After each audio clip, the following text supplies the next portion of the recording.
Irmãos, boa tarde. Quero cumprimentá-los pela sua perseverança em ficarem conosco até o fim desta conferência, depois de terem ouvido tanta gente, né? É uma alegria tê-los nesta última apresentação, antes da nossa mesa redonda de encerramento deste encontro da fé reformada. É muito bom estar aqui nesta igreja histórica, a primeira igreja presbiteriana do Recife, a segunda igreja mais antiga do Nordeste. Muitos acham que é a primeira, né? Mas, infelizmente, a igreja de Salvador, na Bahia, é um pouquinho mais antiga. Foi organizada um pouquinho antes. Então, é a mais antiga de todas. Estará completando a igreja de Salvador no ano que vem 150 anos. Então, desde a chegada do reverendo Francis Schneider àquela cidade. E alguns anos depois, então, é que chegou aqui a Recife o reverendo John Rockwell Smith, que foi o pioneiro do presbiterianismo aqui nesta parte do Nordeste. E muito bom também estarmos nos reunindo às vésperas de uma data muito importante para todos nós, né? O que vai acontecer amanhã? O que vai transcorrer amanhã, dia 31 de outubro? Então, mais um aniversário da Reforma Protestante. Então, nós estamos aqui para celebrar tudo isso. Celebrar o que Deus tem feito, celebrar a história, celebrar os vultos do passado, as suas contribuições, o seu legado tão importante, tão valioso para todos nós. Hoje está sendo, como eu estava comentando com alguns irmãos, o dia do Andrew Jumper, aqui na Conferência da Fé Reformada. Pela manhã, Dr. Augustus, nosso ex-professor e diretor, e o reverendo Weber Júnior, e depois, agora à tarde, o Dr. Mauro e eu, professores também do nosso centro de pós-graduação. Então, uma grande alegria podermos estar aqui presentes e dar a nossa contribuição para este valioso encontro da fé reformada, que já se encontra na sua terceira edição. E, como disse o Dr. Mauro há pouco, né, nós convidamos vocês a acessarem o nosso site, basta colocar CPAJ, e vocês irão diretamente para o nosso site e ver os nossos cursos, os nossos programas, as nossas atividades. Nós temos toda quarta-feira, às 9 horas da manhã, a nossa devocional, vocês são convidados a participar. Então, toda quarta-feira, 9 da manhã, e toda segunda-feira, 9 da noite, as nossas lives, sempre sobre temas muito relevantes, muito pertinentes, muito valiosos para a Igreja de Cristo, para o nosso testemunho cristão na sociedade em que vivemos. Então, procurem utilizar esses recursos que o Centro de Pós-Graduação da Igreja Presbiteriana do Brasil lhes oferece. Irmãos, o nosso tema, como está projetado, Tesouro em Vaso de Barro, Charles Spurgeon e a Palavra Encarnada, Escrita e Proclamada. Esse pastor, escritor e teólogo muito conhecido, já com vários livros publicados no Brasil, John Piper, disse certa vez numa palestra a respeito de Spurgeon o seguinte: sempre que você vir uma vida vivida no poder de Cristo, de acordo com a palavra de Cristo, para a glória de Cristo, mantenha seus olhos sobre essa vida. E é isso que nós podemos dizer a respeito do nosso personagem que estaremos abordando agora, este pastor batista reformado inglês do século XIX, Charles Haddon Spurgeon, que é considerado o príncipe dos pregadores. Nós temos muito a aprender com a vida, com a carreira, com a pregação, com as ênfases teológicas, com as contribuições extraordinárias deixadas por esse servo de Deus, já falecido há mais de um século, mas que continua sendo muito lembrado, lido, citado constantemente, tanto tempo depois da sua morte. Então, eu quero convidá-los a fazerem uma viagem comigo à Inglaterra do século XIX, a fazermos um percurso, uma trajetória biográfica, teológica e pictórica.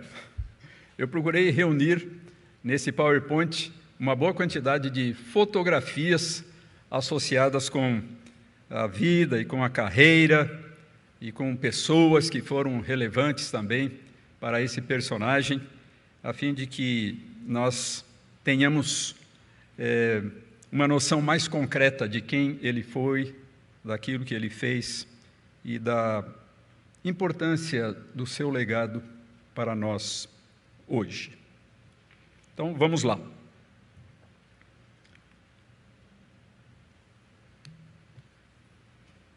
Muito bem. Num bonito documentário que nós temos na internet a respeito da vida de Spurgeon, este documentário começa com as seguintes palavras dele, exatamente no início do documentário: minha vida parece um sonho de fadas. Vocês estão vendo lá em cima. Muitas vezes fico ao mesmo tempo maravilhado e atordoado com suas misericórdias e seu amor. Oh, quão bom Deus tem sido para mim. Então são notáveis essas palavras de Spurgeon, principalmente se considerarmos que a sua vida foi muito difícil.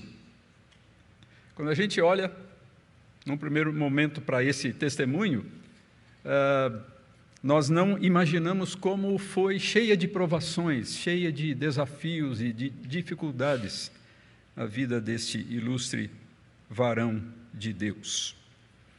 Ele nasceu no dia 19 de junho de 1834 em Kelvedon, na região de Essex, a nordeste de Londres, a cerca de 85 quilômetros de Londres, uma região com uma longa tradição de resistência protestante que remontava às perseguições da rainha Maria a Sanguinária no século XVI. Para quem conhece um pouquinho da história da Reforma na Inglaterra, sabe que esta Maria perseguiu duramente os evangélicos, os reformados ingleses, enviando cerca de 280 deles para a fogueira. Foram queimados vivos, cerca de 280 líderes. O pai de Spurgeon, John, e seu avô, James, eram ministros independentes, ou chamados de não conformistas, ministros congregacionais, ou seja, que estavam fora da igreja oficial, da igreja estatal, a igreja anglicana. E as recordações mais antigas de Spurgeon quanto à sua infância foram de ouvir sermões, aprender hinos e olhar as gravuras de duas obras famosas: O Peregrino, que ele leria mais de 100 vezes ao longo da sua vida, esse famoso clássico, O Peregrino, e também o Livro dos Mártires, que exatamente narrava aquelas perseguições, aquela intolerância horrível contra os evangélicos, contra os reformados, lá no período da Rainha Maria a Sanguinária. Outro livro que o impressionou muito na sua infância, Um Guia Seguro para o Céu, de Joseph Alleine, antigo puritano. Então, os seus heróis da infância foram e continuaram a ser, durante toda a sua vida, esses valentes protestantes e puritanos, perseguidos e martirizados naquela época. Spurgeon foi o primeiro de 17 filhos, 9 dos quais morreram na infância. Então, isso era comum na época, famílias muito grandes, mas também altas taxas de mortalidade infantil.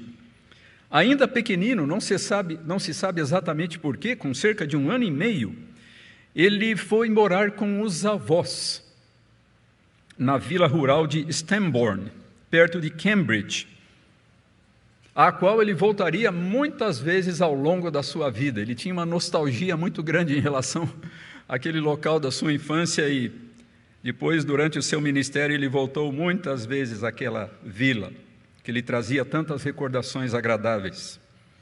Um episódio dessa época foi quando ele, bem pequenino ainda, talvez aí com 6 anos, foi até uma taverna local e repreendeu um homem que estava dando muita dor de cabeça para o seu avô, pastor.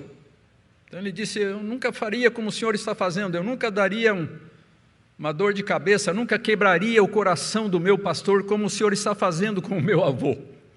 E o homem ficou tão impressionado com as palavras daquele menino que acabou reconhecendo os seus erros, arrependendo-se e pedindo perdão.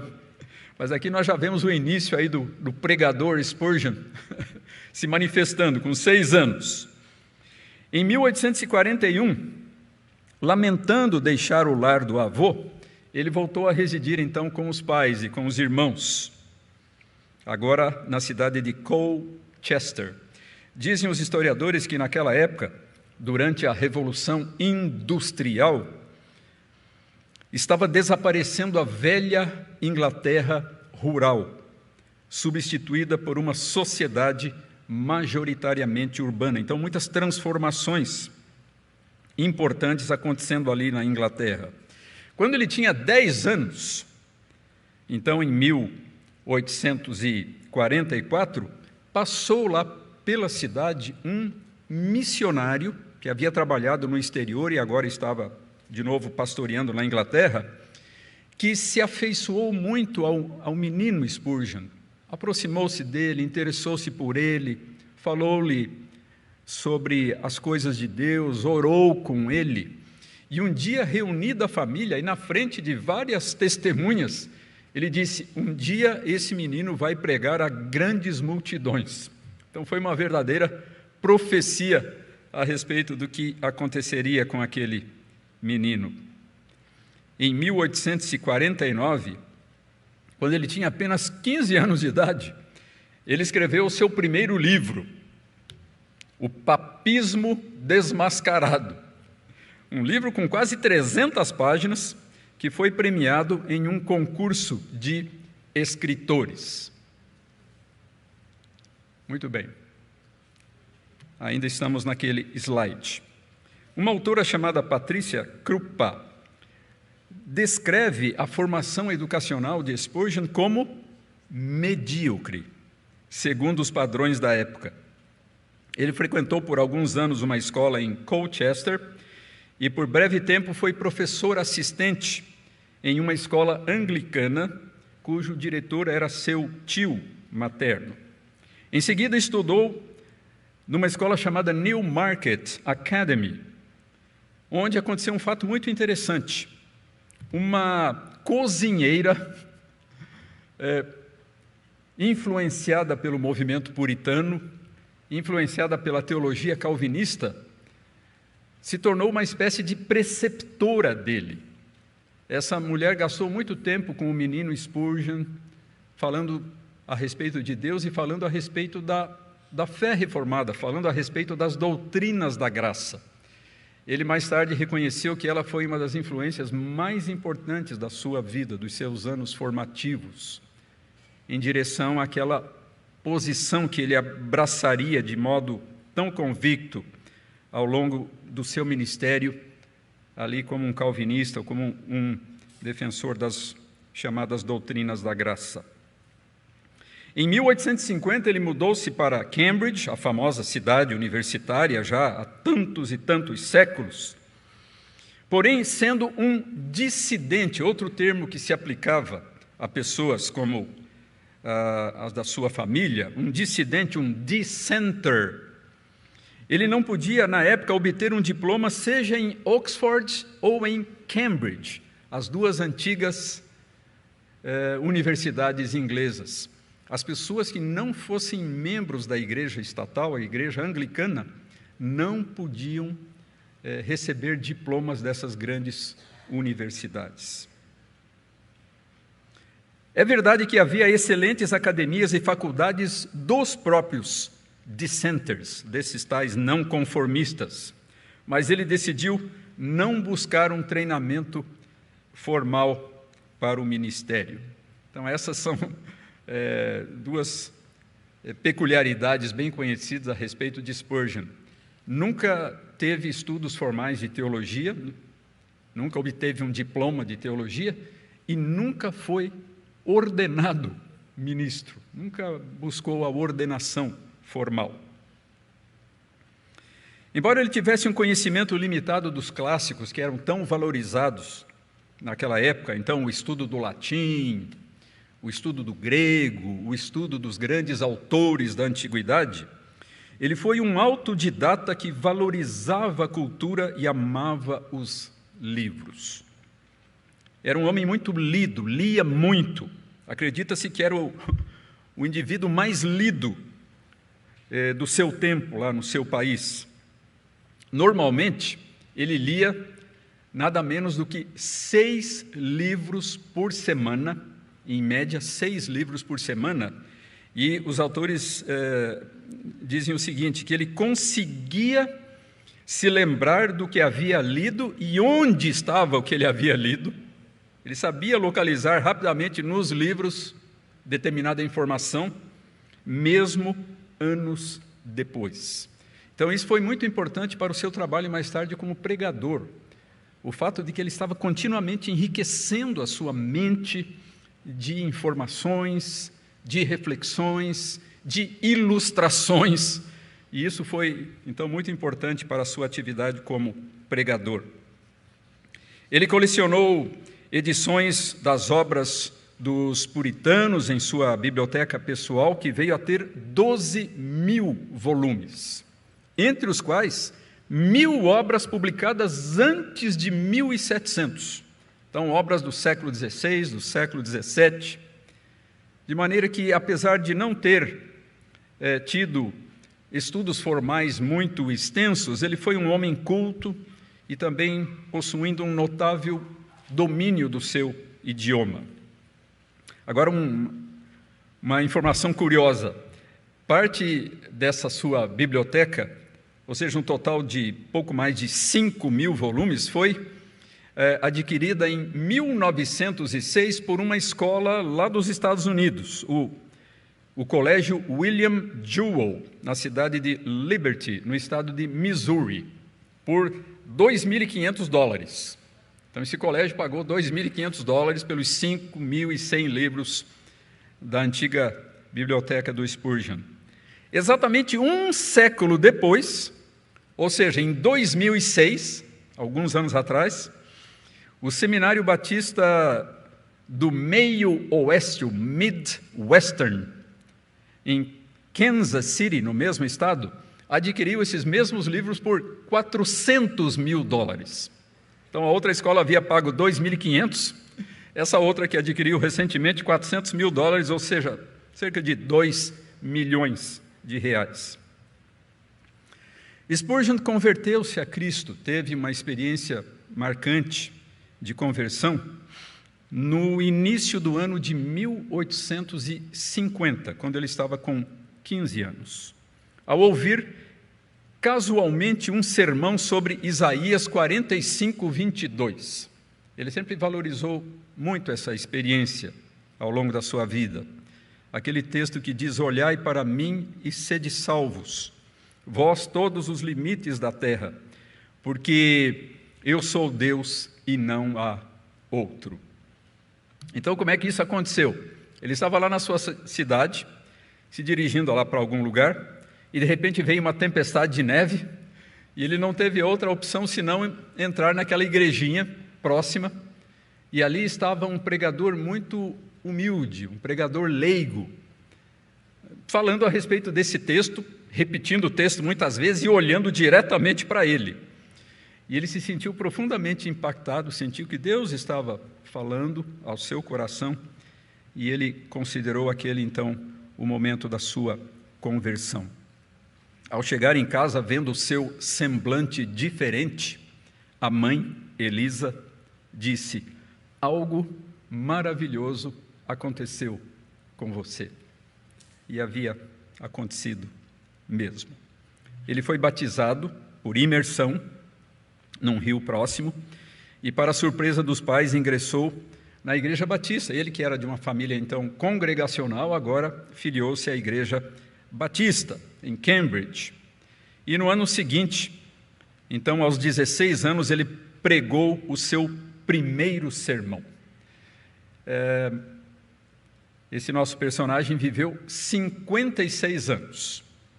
Ele começou a pregar com 16 anos. Portanto, foram 40 anos de carreira, de abençoada e frutífera carreira como pregador da palavra de Deus, desde os seus 16 anos de idade. E pouco depois, aí talvez com 17 anos, ele tornou-se pastor de uma igreja daquela região. Fato raríssimo, né? Eu acho que nenhum de nós conhece alguém que tenha se tornado pastor aos 17 anos, tenha assumido o pastorado de uma igreja com uma idade tão tenra como esta. Mas o fato é esse: o pregador adolescente ficou conhecido desde o início como um verdadeiro menino prodígio. A sua aparência juvenil contrastava com a maturidade dos seus sermões, desde o início, fortemente influenciados pelas obras dos puritanos. Agora nós podemos mudar aqui. Então, aí a casa em que ele nasceu, né? Lá na Inglaterra existe essa preocupação de preservar as coisas, né? Ao contrário aqui do Brasil, quando tantos prédios antigos são destruídos. Então, a sua casa natal está lá até hoje, em Colchester. Opa. Vamos lá. Então, o início do seu ministério. Ele tornou-se pastor na capela de Waterbeach, a poucas milhas de Cambridge. E, então, como eu disse, a sua aparência juvenil contrastava com a maturidade dos seus sermões, fortemente influenciados pelas obras dos puritanos que ele havia estudado desde a infância. Então, isso fez uma diferença total na vida e na carreira de Spurgeon. O seu contato prolongado, profundo com a literatura reformada, calvinista dos puritanos. Ele tinha uma memória excepcional e pregava extemporaneamente, utilizando apenas um pequeno esboço, de modo que a sua juventude, energia e dons de oratória causaram um vívido impacto nas igrejas, desde que ele era muito jovem. As pessoas caminhavam longas distâncias para ouvi-lo, e logo a sua fama chegou a Londres. Em abril de 1854, então, aos 19 anos de idade, ele foi convidado para pregar na histórica capela de New Park Street, na capital inglesa. No passado, essa igreja havia sido pastoreada por expoentes, por grandes pastores e pregadores como Benjamin Keach e John Gill. Inclusive, esse Benjamin Keach, um dos mais destacados pastores e teólogos batistas, puritanos, calvinistas, foi objeto de uma monografia de conclusão de curso de um dos nossos alunos, alguns anos atrás, esse ex-pastor dessa mesma igreja que convidou o jovem Spurgeon para pregar quando ele tinha apenas 19 anos. A congregação ficou impressionada com a sua pregação e decidiu quase por unanimidade, apenas 4 pessoas discordaram, convidá-lo para um período de experiência de 6 meses. Você vai pregar para nós por 6 meses. E ele ficou inseguro e, inclusive, propôs, por que não 3 meses? Talvez 3 meses seja mais seguro. Ele achava que talvez não agradasse. Bom, ele acabou ficando por 38 anos à frente daquela igreja. A experiência de 6 meses se prolongou por 38 anos. Quando ele chegou, a igreja tinha 232 membros. No final do seu pastorado, o número de membros chegou a 5.311. Ao todo, durante o tempo em que ele ali esteve, 14.460 pessoas ingressaram na igreja durante o seu ministério. E já no ano seguinte, em 1855, começou a publicação dos seus sermões, que se estenderia até a sua morte e por muitos anos depois do seu falecimento. Mais de 3.500 sermões publicados. Depois nós vamos falar um pouquinho a respeito disso. Enquanto o edifício da capela era ampliado, ele realizou o primeiro culto no Exeter Hall, um grande auditório, e trabalhou com o seu primeiro estudante para o ministério. Outra faceta importante do trabalho do Spurgeon, a preparação de pastores. Os jornais noticiavam que desde a época de Wesley e Whitefield, não havia um interesse tão grande pelo cristianismo como agora com as pregações de Spurgeon. No ano seguinte, 1856, ele se casou com Susannah Thompson, que era membro da sua igreja, uma moça que frequentava ali a sua igreja. E pouco depois, então, um ano depois, eles tiveram os seus únicos 2 filhos, 2 meninos gêmeos, Charles e Thomas. Então, Charles, o mesmo nome do pai, e Thomas, o Tomé, ou Dídimo, como nós vemos no Novo Testamento, e que significa gêmeo. Então, a justificativa para o nome do irmão do Charles, o Thomas, o gêmeo. O seu casamento foi exemplar. Todas as informações que temos sobre o casamento de Charles e Susannah Spurgeon é de que foi um casamento exemplar e uma grande fonte de força e sustento para o casal ao longo de toda a sua vida conjugal. Nesse mesmo ano do casamento, houve um gravíssimo incidente durante um culto que Spurgeon estava realizando em outro grande auditório lá de Londres, o Surrey Gardens Music Hall. Então alguém gritou a certa altura, fogo, fogo! E houve então uma debandada, as pessoas começaram a fugir apavoradas, a correr, e nesse processo 7 pessoas morreram pisoteadas, e mais de 20 pessoas gravemente feridas. Aquilo foi um golpe horrível para Spurgeon, que quase acabou com o seu ministério. Durante várias semanas ele não conseguiu pregar.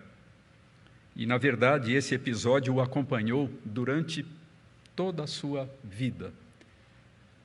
Nós vamos falar depois sobre alguns problemas, algumas dificuldades pessoais que Spurgeon teve, e uma dessas dificuldades foram as suas crises de depressão, de ansiedade.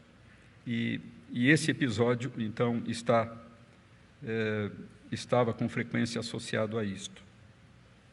Spurgeon era um orador cativante e carismático, e, como disse um amigo, dramático até a ponta dos dedos. Antes de a idade e a doença o tornarem mais contido, ele caminhava pela plataforma e até corria de um lado para o outro, e seus sermões eram repletos de histórias sentimentais que apelavam às pessoas comuns. A sua linguagem era vívida e emocionalmente carregada. Os críticos condenaram, então, inicialmente o seu estilo, as suas maneiras, a sua aparência de jovem pregador, mas finalmente ele acabou conquistando o respeito de todos.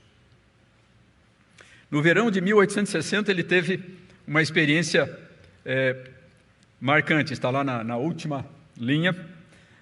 Ele, usando uma toga pela única vez na sua vida, foi a única vez na sua vida que ele usou uma toga de pregador, uma túnica.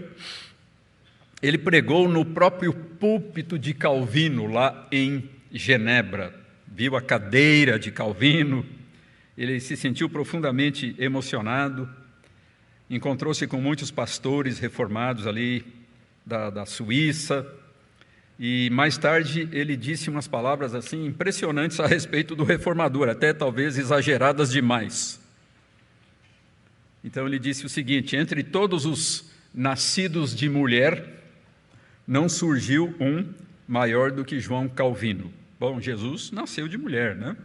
Evidentemente ele não estava pensando aqui que Calvino era superior ao Senhor Jesus. Nenhuma época anterior jamais produziu um seu igual, e nenhuma posterior viu um seu rival. Na teologia ele permanece sozinho, fulgurando como brilhante estrela fixa, enquanto outros líderes e mestres só podem orbitar em torno dele a uma grande distância. A fama de Calvino é eterna por causa da verdade que ele proclamou. E mesmo no céu, ainda que percamos o nome do sistema de doutrina que ele ensinou, ela será aquela verdade que nos fará tocar as nossas harpas de ouro e cantar àquele que nos amou e nos lavou dos nossos pecados em seu próprio sangue e nos fez reis e sacerdotes para Deus, o seu Pai. A ele seja a glória e o domínio para todo o sempre. No ano seguinte, vamos então mudar de novo aqui. Então é essa a capela de Waterbeach, uma pintura, né, mostrando essa capelinha que marcou o início do ministério de Spurgeon, lá no interior. Aí, então, o jovem Spurgeon e a sua noiva, muito bonita, né, a Susana, apenas um cabelo um pouquinho diferente, né, dos padrões de hoje, mas um rosto bonito, eles ainda bem jovens. E aqui, então, os dois menininhos com uma roupa meio estranha do lado esquerdo lá, né? Parece que eles estão usando vestido, mas era assim a moda para as crianças na época. E então, alguns anos mais tarde, na outra foto com a mãe. Um deles o sucedeu como pastor naquela grande igreja lá de Londres. Muito bem. Então é isso. No ano seguinte, ele falou ao seu maior auditório a portas fechadas em toda a sua carreira. 23, eu não sei como é que eles contaram isso, né? 23.654 pessoas. Está nos registros, né? Imaginem numa época em que não havia amplificação de som, não havia alto-falantes, não havia microfones, e ele conseguiu falar e ser ouvido, ser compreendido por mais de 23 mil pessoas, evidentemente no local com uma acústica muito boa, então no Palácio de Cristal, em Londres. E nesse mesmo ano foi inaugurado livre de dívidas, ao custo de pouco mais de 31 mil libras. Aquele majestoso edifício, o Tabernáculo Metropolitano, com capacidade para 5.600 pessoas. Então, o crescimento da igreja tornou necessária a construção desse novo edifício que está lá em Londres até hoje. E é interessante, por que Spurgeon chamou o seu novo templo de Tabernáculo Metropolitano? porque ele queria deixar bem claro de que aquilo era uma coisa passageira. Esse é o sentido bíblico de tabernáculo, ou tenda, uma moradia provisória, porque a nossa verdadeira morada não está aqui. Então, daí o tabernáculo metropolitano.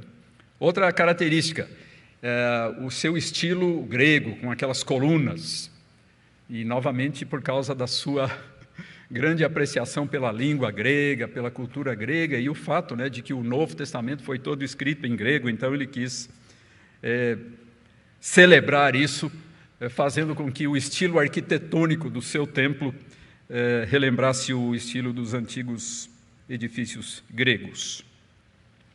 Spurgeon dirigiu a sua igreja com mão firme e entrevistava pessoalmente cada pessoa que ingressava, cada pessoa que se tornava membro da igreja, para se certificar que a sua conversão era genuína. Ele queria que cada membro da sua igreja fosse uma pessoa convertida, uma pessoa que teve uma experiência genuína com Cristo Jesus.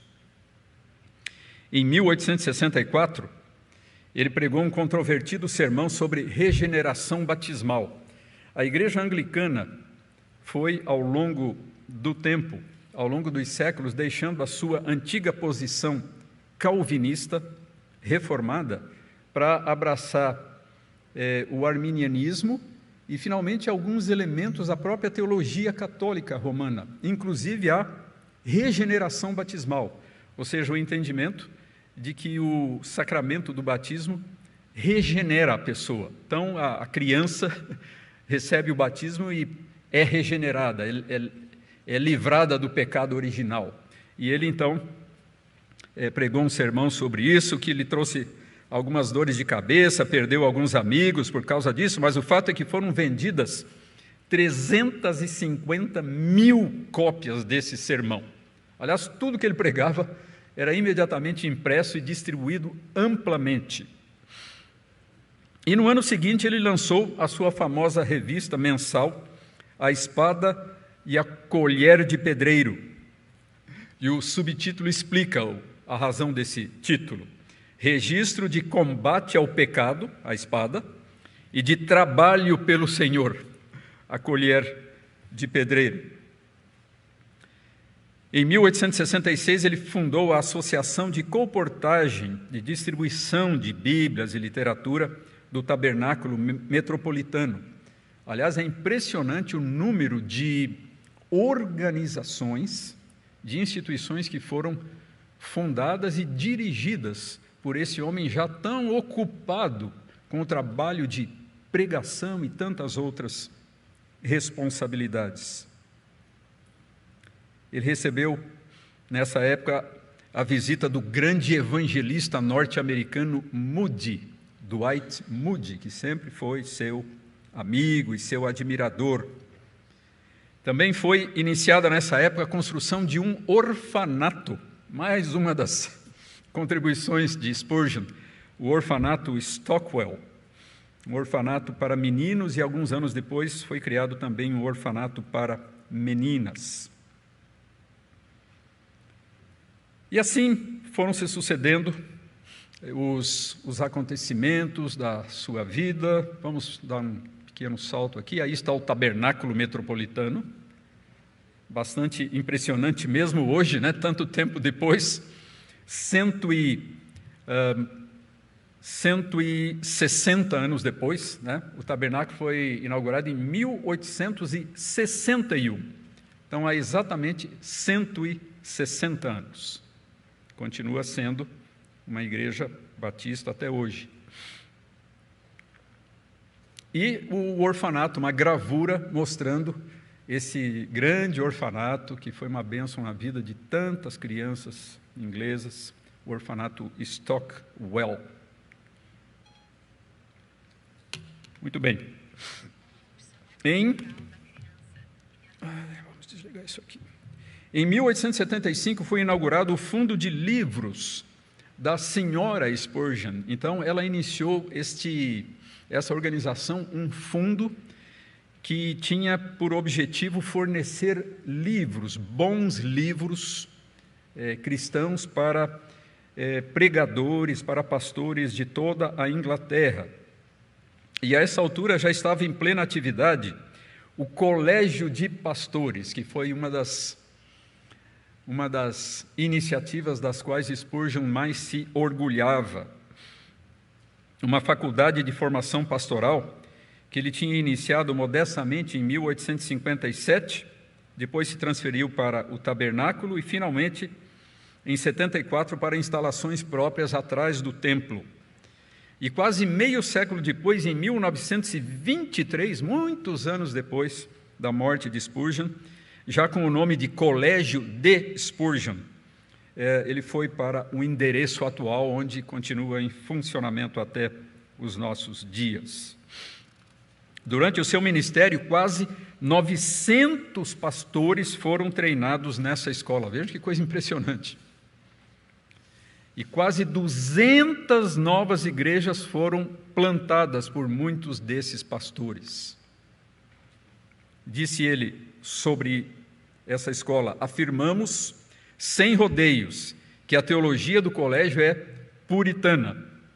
Nossa experiência e leitura das Escrituras nos confirmam na crença das doutrinas da graça, tão pouco em voga.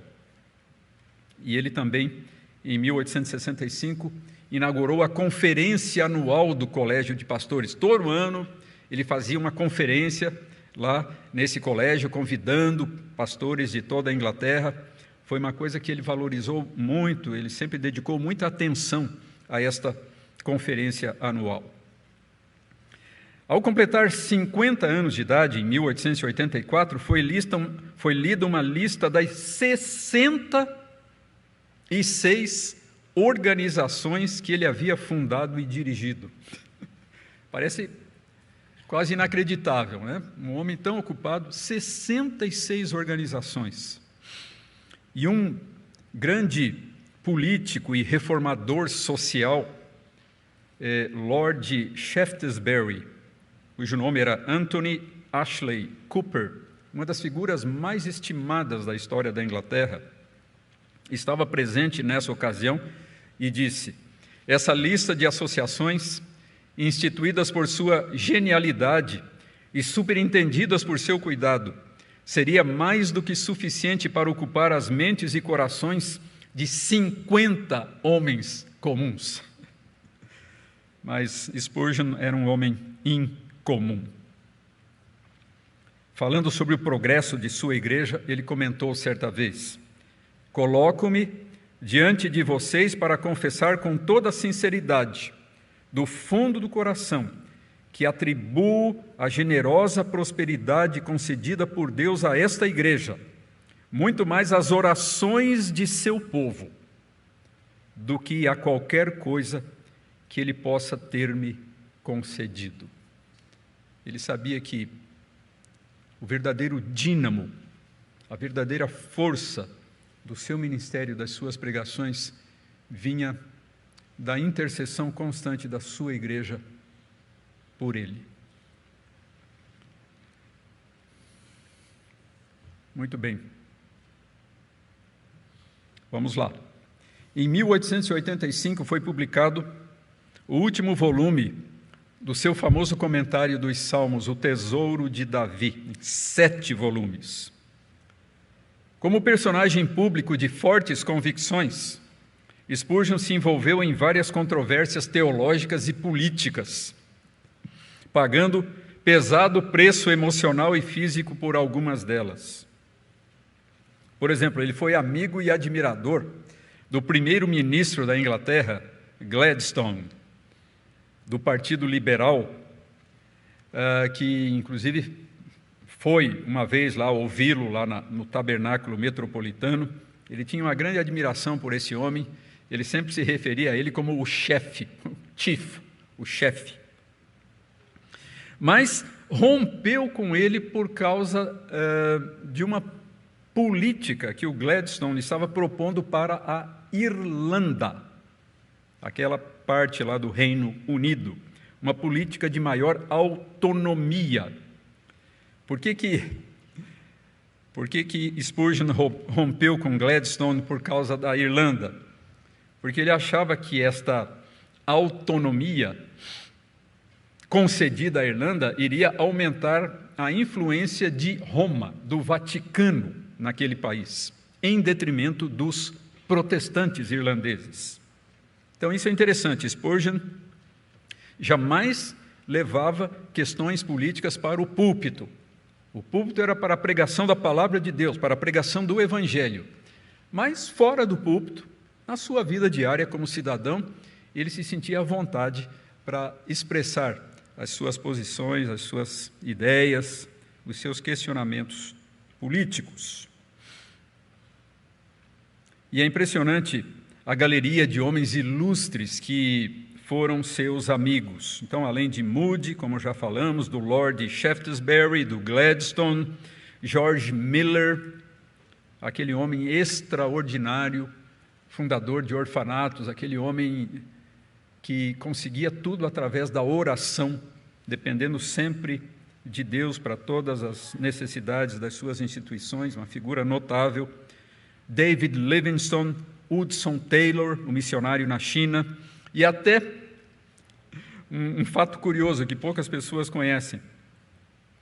O pintor Van Gogh, aquele famoso pintor impressionista, Van Gogh, pintor holandês, ele por algum tempo foi fortemente influenciado por Spurgeon e pensou inclusive em ser um pregador, um evangelista, e até trabalhou como tal durante algum tempo, antes de se dedicar finalmente à pintura.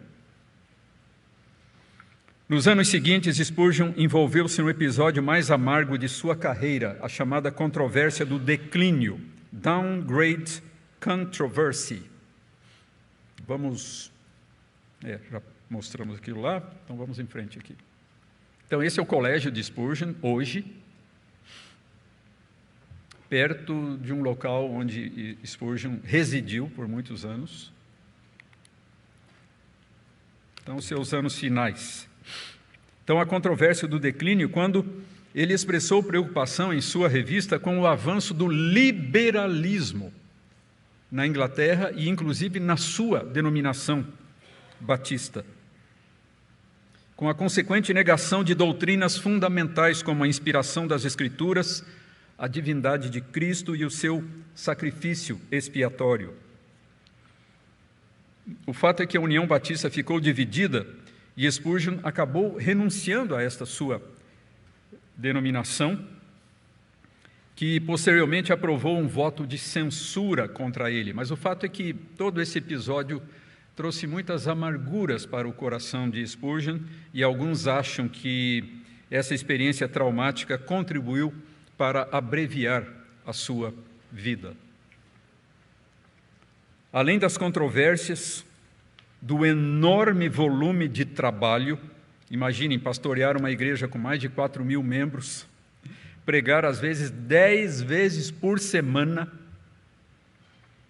ter em média 500 cartas para responder por semana, 500 cartas.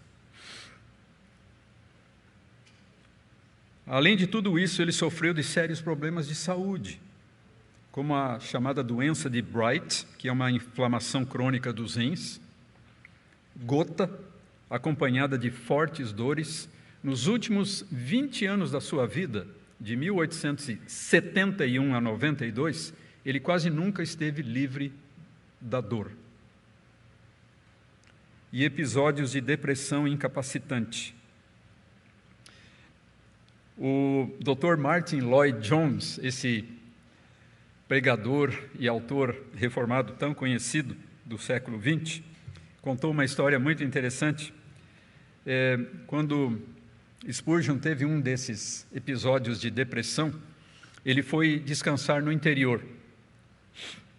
E daí, no domingo, ele foi à igreja mais próxima e um pregador leigo, não sabendo pregar, pregou um dos seus sermões, pregou um sermão de Spurgeon.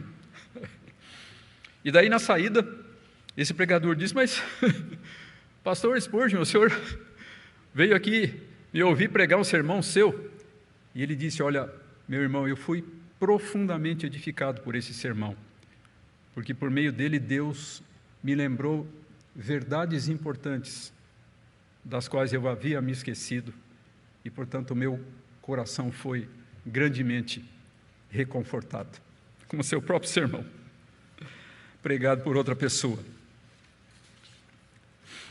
Em meados de 1891, ele pregou, sem saber, o seu último sermão no Tabernáculo Metropolitano e faleceu um semestre depois em Menton, no litoral do Mediterrâneo, na divisa da França com a Itália, onde ele ia com frequência passar as suas férias.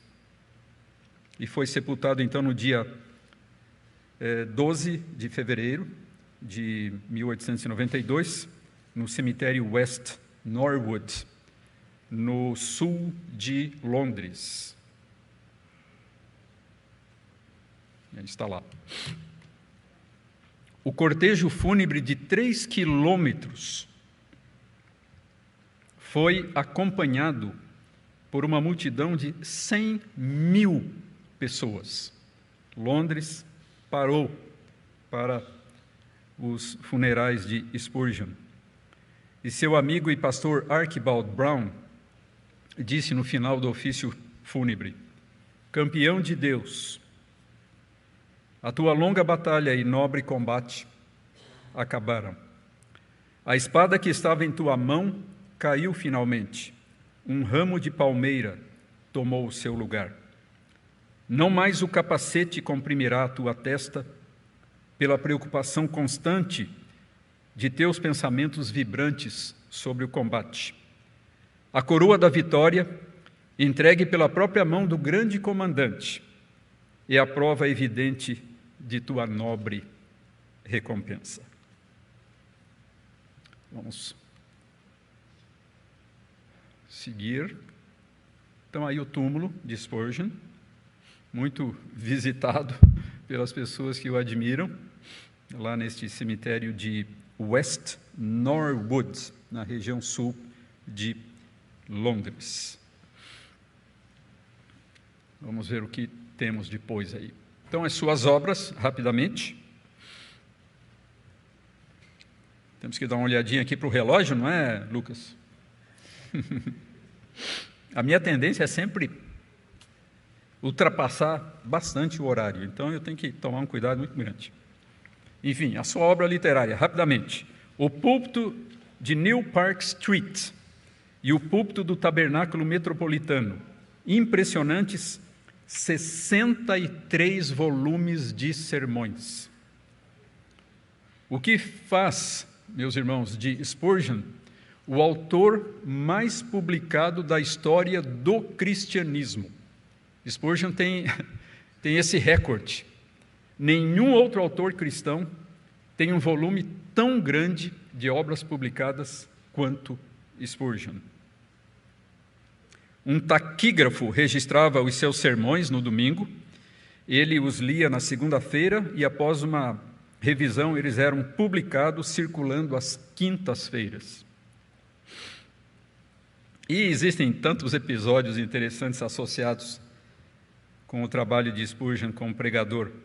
Certa vez, testando a acústica do vasto pavilhão de agricultura, ele bradou, só foi fazer um teste, estava vazio o auditório, foi só fazer um teste da acústica. Eis o Cordeiro de Deus, que tira o pecado do mundo. E um operário estava trabalhando lá em cima, lá perto do telhado, sozinho lá naquele grande auditório, ouviu essas palavras de Spurgeon, foi para casa e se converteu. Então, mesmo quando estava fazendo um teste, né, sem auditório, Deus o usou para converter uma pessoa. Outra coisa curiosa, ele certa vez pregou um sermão dormindo, né? Ele estava dormindo e naturalmente sonhou que estava pregando e pregou em voz audível. A esposa, ao invés de acordá-lo, ou censurá-lo, ou qualquer coisa, ela pegou e tomou nota do esboço. Quando ele acordou, ela mostrou para ele, pronto, ele pregou aquele sermão no dia seguinte na igreja, né? O sermão que ele tinha pregado no sonho.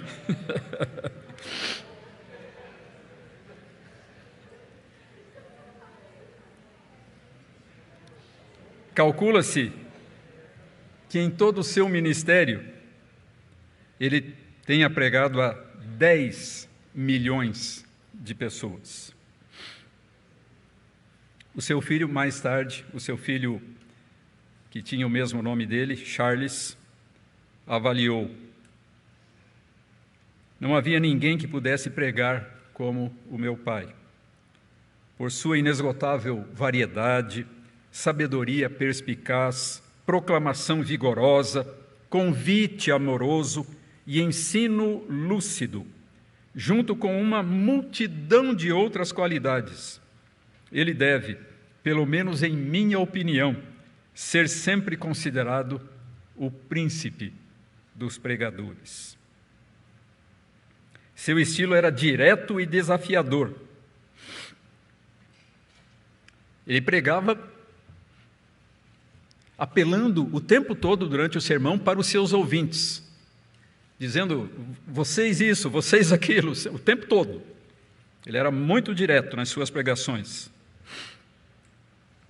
Uma vez ele pregou no grande auditório de Surrey Gardens sobre Lucas 14, 23, a parábola da grande ceia, que diz a certa altura: o Senhor diz para o servo: sai pelos caminhos e atalhos e obriga todos a entrar, para que fique cheia a minha casa. Então ele pregou sobre esse texto. E disse a certa altura, esse é um sermão longo, eu tenho esse sermão numa revista, está aqui, esse sermão foi reproduzido aqui nessa revista, mas a certa altura, então, ele diz o seguinte, só para vocês terem uma ideiazinha de como ele pregava: e agora ao trabalho, diretamente ao trabalho, homens e mulheres não convertidos, não reconciliados, não regenerados, eu devo forçá-los a entrar. Permitam-me, antes de tudo, abordá-los nos caminhos do pecado e dizer-lhes mais uma vez a minha tarefa. O Rei dos céus, nesta manhã, lhes envia um gracioso convite.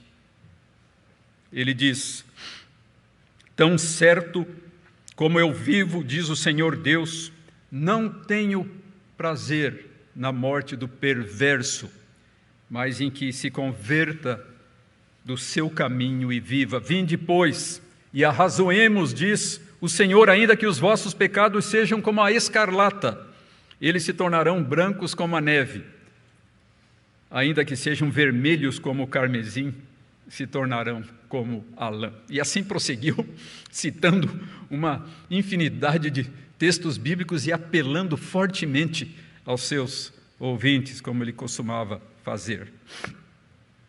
Já mencionamos o Tesouro de Davi, o Comentário dos Salmos, a revista A Espada e a Colher de Pedreiro, o livro Lições aos Meus Alunos, lá do seu colégio para pastores, um outro livro, Tudo pela Graça, e assim vai. Há uma infinidade de obras publicadas a respeito de Spurgeon, ou com trechos, né, dos seus livros. Se vocês forem na internet, por exemplo, e fizerem uma busca lá de Spurgeon, obras de Spurgeon, então vai aparecer uma quantidade imensa de livros abordando os mais variados temas das suas pregações e das suas reflexões.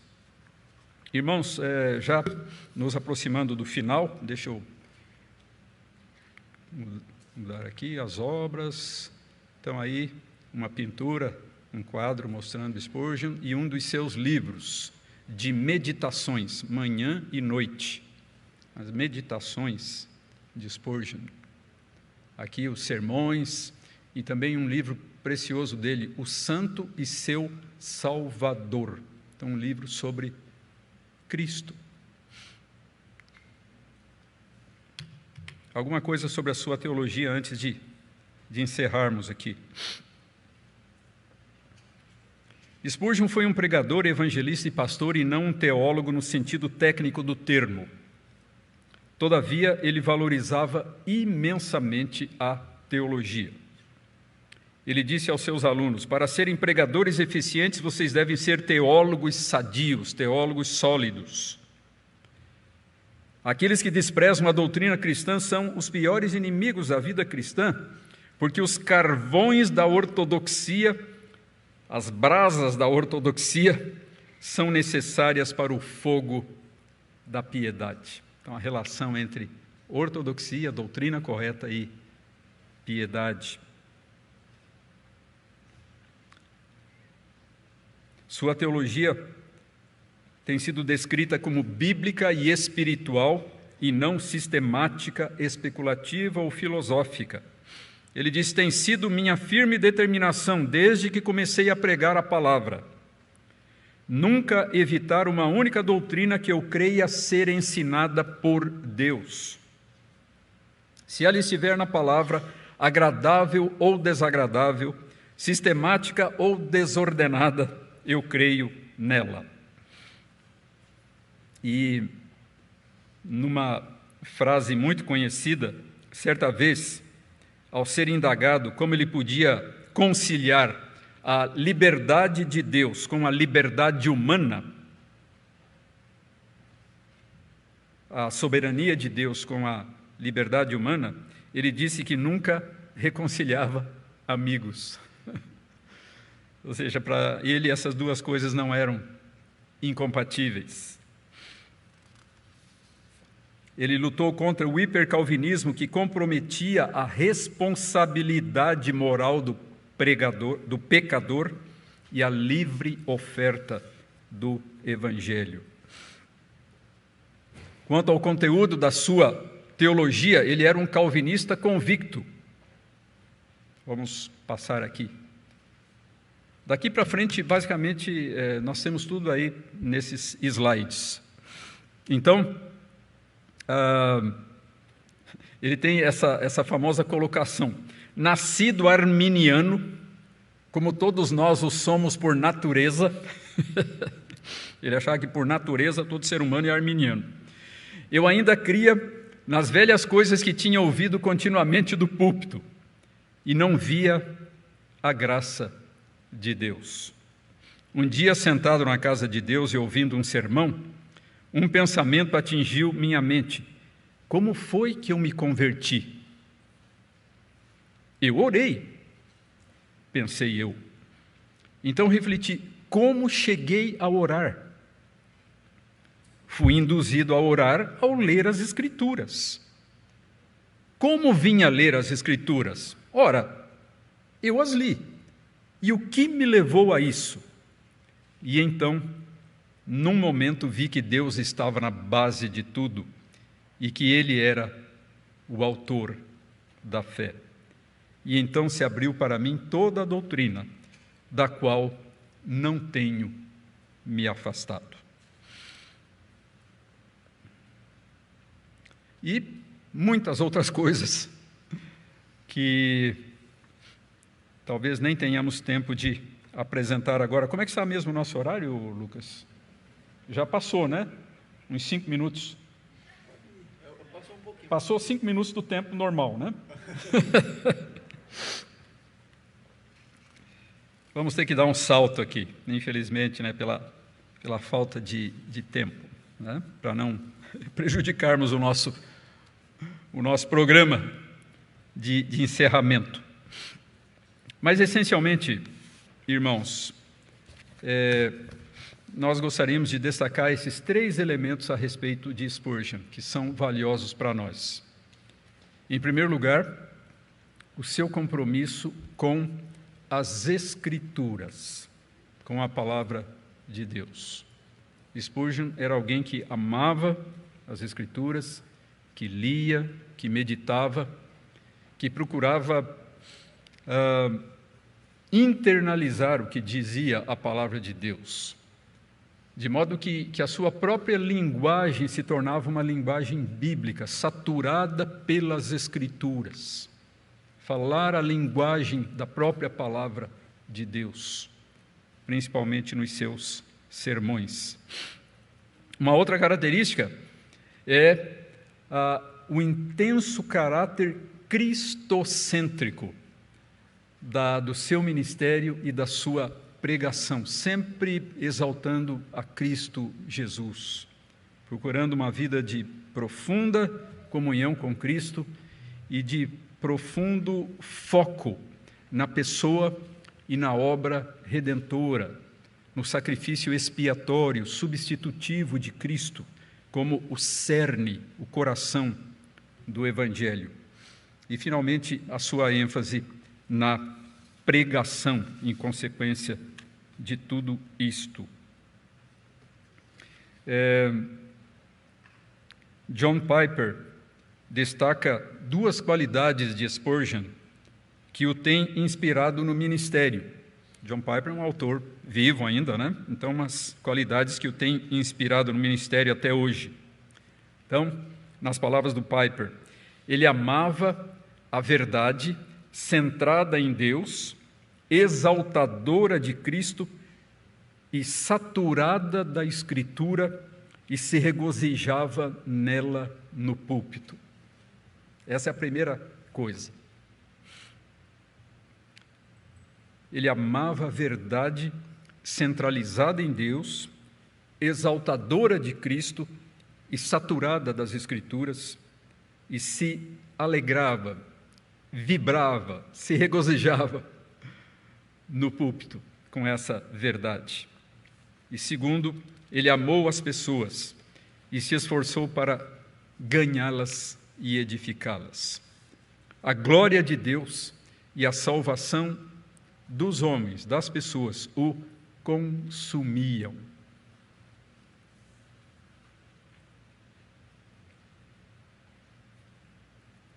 Vejam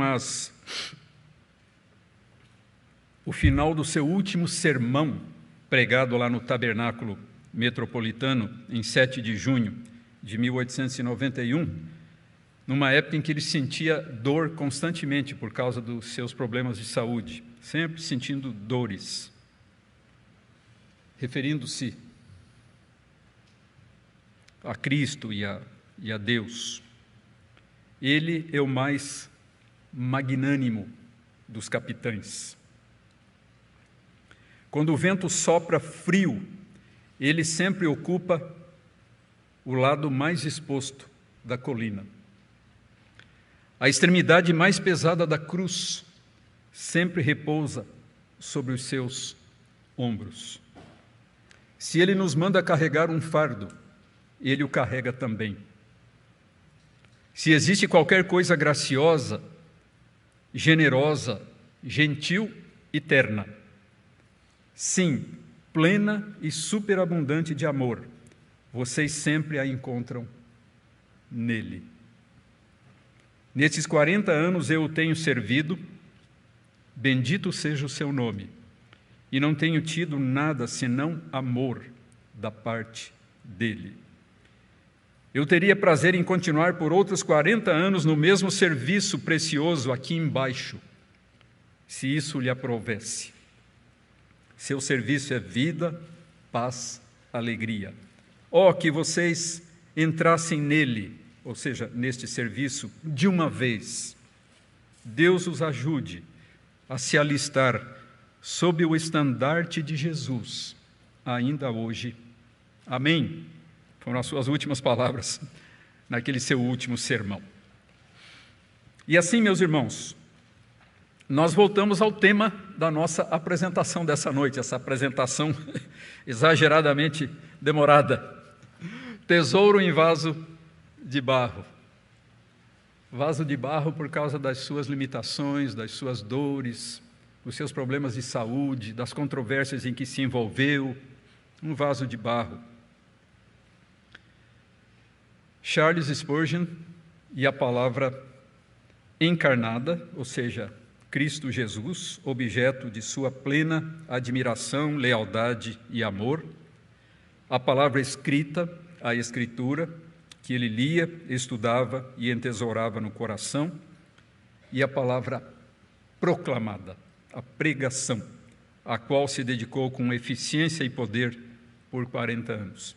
E isso me leva de volta ao que eu disse bem no início, e assim encerrando esta apresentação, as palavras de John Piper: sempre que você vir uma vida vivida no poder de Cristo, de acordo com a palavra de Cristo, para a glória de Cristo, mantenha seus olhos sobre essa vida.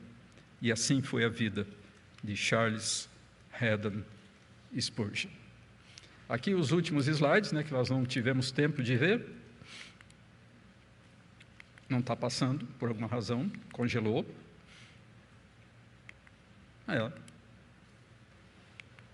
É que tinha mais umas fotos que eu queria mostrar. Vê se você consegue, Lucas.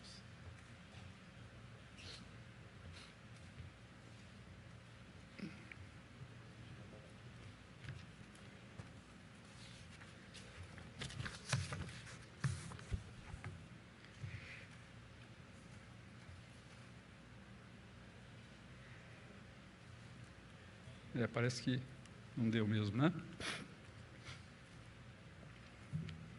Irmãos, invertendo aqui algo, eu devia ter falado disso no começo, mas eu me esqueci. Eu trouxe 2 livros. Isso, então aí o casal, o Charles e a Susana. Ok? Vai passando. Então aí 2 grandes amigos do Spurgeon, o George Miller e o Lord Shaftesbury.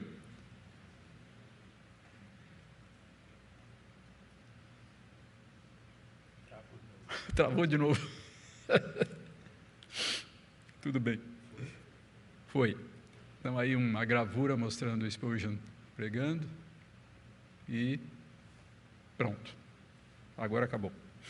Então é isso, irmãos. Eu trouxe 2 livros aqui, dos quais nós temos alguns exemplares lá na livraria da igreja, lá embaixo. Esse livro que eu já publiquei há muitos anos, A Caminhada Cristã na História, são temas avulsos de toda a história do cristianismo, tem muita coisa interessante aqui. E esse livro que acaba de ser lançado lá em São Paulo, contando a história da nossa maior instituição, o Mackenzie. Então, As Ciências Divinas e Humanas. As Ciências Divinas e Humanas, um livro, então, recém-lançado. Se tiverem oportunidade, deem uma olhadinha lá embaixo na livraria. Ok. Obrigado, que Deus os abençoe. Vamos orar, Sempre terminamos com uma oração, então vamos orar ao nosso Deus. Senhor, obrigado por esse tempo tão bom, tão precioso que passamos juntos aqui, nessa conferência da Fé Reformada. Obrigado por tantas palestras importantes, relevantes, úteis, edificantes que ouvimos, e pela oportunidade agora também de refletir sobre a vida desse teu servo tão usado e que beneficiou a vida de tantas pessoas com a sua pregação, com o seu pastorado, com as suas iniciativas sociais, que foi Charles Spurgeon. Obrigado, Senhor, por esta vida preciosa, porque Tu o levantaste, porque Tu o usaste poderosamente. Que nós possamos, Senhor, aprender de heróis da igreja como este irmão. Que possamos ser sensibilizados, inspirados, motivados pela sua vida e pelas suas ações, mas, acima de tudo, colocando os nossos olhos firmemente no autor e consumador da nossa fé, o Senhor Jesus. Abençoa, ó Pai, todos os irmãos que estão aqui presentes, que cada um volte para a sua casa esta noite, sentindo-se alimentado pela pela Tua palavra e pelas belas e ricas lições da nossa história. É o que nós pedimos e é o que Te agradecemos pela mediação de Cristo Jesus. Amém.